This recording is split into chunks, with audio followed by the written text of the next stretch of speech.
Zima Gala 2024. We welcome you, everyone. Admire the art of business. And today we've got our ambassador. Ambassador, welcome. Thank you very much, Maya. Beautiful. And we always love to see you when you come to this kind of event. How do you feel about today's event? Well, like previous ones, I'm, happy to be among the Zimbabweans. Yes. And I, again, remain very, joyful that Zimbabweans are demonstrating community cohesion. Last year, the gathering was big, about 300 people. And I'm advised this year, again, we have equally, big number of Zimbabweans that have come to fraternize, to recognize those amongst yourselves that have excelled in one or another area of human endeavor. Absolutely. And I always think, this brings the best out of us as a people. Absolutely. Yes, I admire. No, thank you very much. Your Excellency, you tell me, if we go back in home in Zimbabwe, there was a conference that was happening for SADC. Yes. How do you think that will benefit the diasporas in that?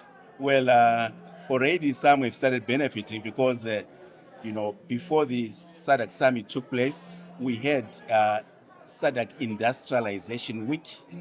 This was for the private sector. And I'm glad to say we have some from Melbourne that participated in that SADC Industrialization Week. Yeah. So at the end of the day, what is SADC? SADC is about community building. But above all, it's skewed more towards the business aspects. Yeah. When you're building a community, you are building an economic community. You are talking of the integration of the economic space in the Southern African region. Yeah. And when you are doing that, there are a number of benefits when you come up with an integrated economic community. For starters, you are talking of,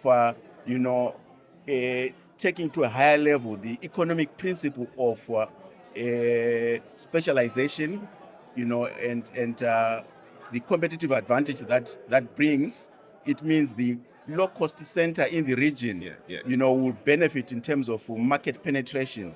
And by virtue of that, it means that you are bringing a cheaper commodity, not only to the diaspora, but you are bringing to the Zimbabwean nation.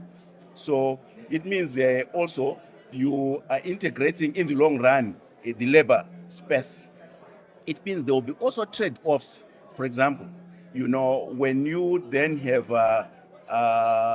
competitive goods penetrating your economic space, what it means that those entities in your space that cannot compete will give way to the foreign entrepreneurs that are doing relatively well. Okay. But at the same time, it therefore means that where you have removed the barriers to the free movement of persons and goods, it means the people are now free to also enjoy the common labor market provided by the region.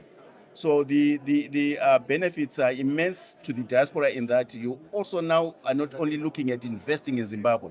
You can invest in Zimbabwe, but you internationalize your capital within the Southern African region. It means you reap benefits. If you produce in Zimbabwe, you enjoy what you call the rules of origin. That means that your goods are qualifying by virtue of being produced in one of the SADC countries. Not only that, there is also the issue of what you call local content. So you will have to meet certain stipulated local content in order for you to qualify within the region. Okay. This is done in order to protect the region against those who wish to manipulate it or abuse it, who are coming from outside of the region. Admire.